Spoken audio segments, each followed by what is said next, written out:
Over the past few months, I've been on the hunt to find the cheapest city in Latin America. Not just somewhere affordable, but a place where I can live an amazing lifestyle for next to nothing. In this video, I'm breaking down what I've found.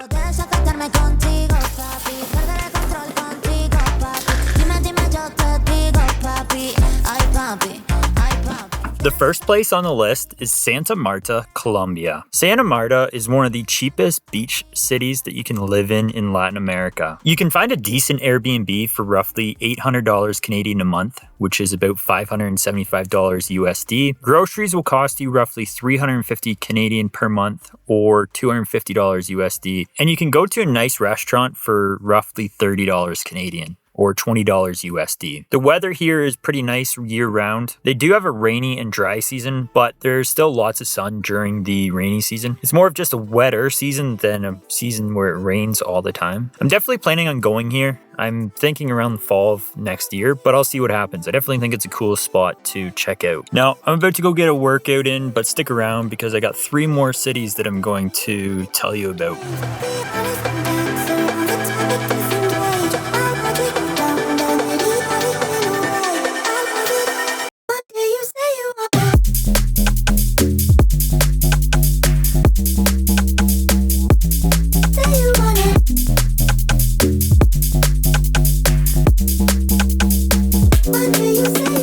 The next city that I want to talk about is Santa Cruz de la Sierra in Bolivia. Airbnbs here are incredible value. You can get an extremely nice one for $600 Canadian, which is about $430 USD. Groceries here will roughly cost you $250 Canadian, which is about $178 USD. And you can go out and have a nice meal at a restaurant for around $25 Canadian, which is about $17 USD. Santa Cruz is one of, if not the cheapest city in Latin America right now. I plan on going there at the end of February. So if you want to see how I enjoy it when I'm there and what my thoughts are on the country when I actually have my boots on the ground, then definitely make sure to click subscribe and keep an eye out for those videos.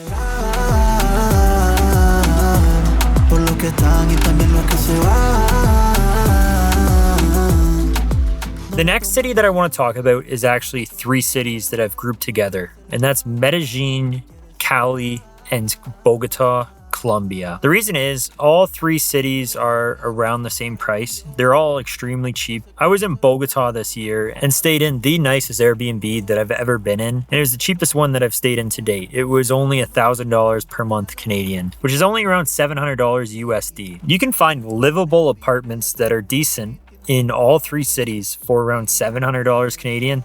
The one I was in was definitely a little on the higher end, where if you wanted to live on a budget, $700 could definitely find you a place. That's about $500 US. A month of groceries will cost you around $350 Canadian, which is around $250 US. And when I went out in Bogotá, I went to a fancy restaurant, had a salmon fillet and a few drinks, and it only came to about $25 Canadian, which is about $17 or $18 USD. When I was in Colombia, I definitely enjoyed my stay. I didn't find it as dangerous as I expected it to be. It's definitely one of the more dangerous places in the region, but I still found it livable and felt safe when I was there. When I was in Bogotá, the weather was kind of bad. It rained pretty well every day. And as I understand it, that's how it's like most of the year. It does have dry seasons and rainy seasons, but for the most part, the dry season is just a drier season than the rainy season.